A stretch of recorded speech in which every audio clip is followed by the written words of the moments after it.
Story RH, the podcast that makes a long story short. Welcome to all. History is made of stories. In this episode, we'll be taking a closer look at a common project management tool, the RACI chart. RACI charts are ridiculously simple. There's no need to do a whole podcast episode about why it's important to know who's doing what on any given project. Well, unfortunately, who's doing what isn't always simple. So, why use a RACI chart? What's the story? RACI is an acronym for Responsible, Accountable, Consulted, Informed. It's a mnemonic device to help you remember the 4 questions that must be answered for each task.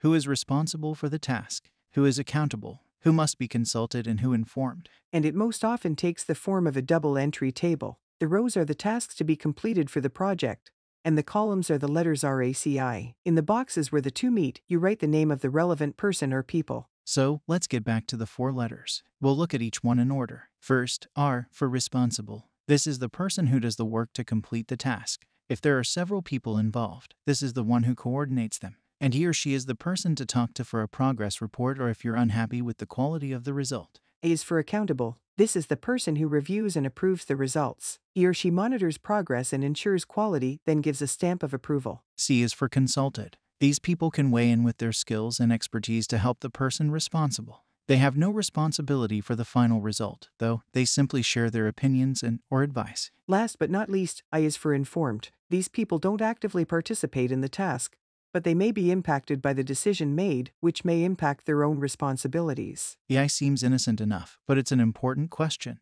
It's critical to identify the people who need to be informed from the beginning to keep things from falling through the cracks. Asking the question can also help you take a closer look at whether they simply need to be informed or if they need to contribute somehow.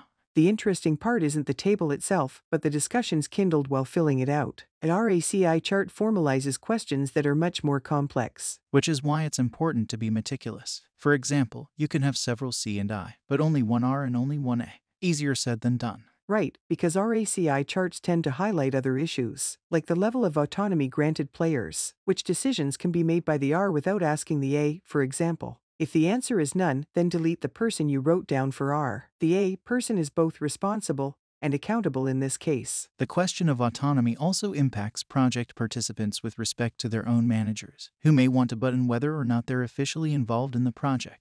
Do they have to check in with their managers before submitting suggestions to the project manager? Welcome to the exciting world of matrix organization. Delegating is crucial here. Like a traditional management structure, project management requires you to make the delegating framework very clear. Issues like these can create unease in certain corporate cultures. So companies may choose to sweep the RACI under the rug, complaining that excessive bureaucracy is a waste of time.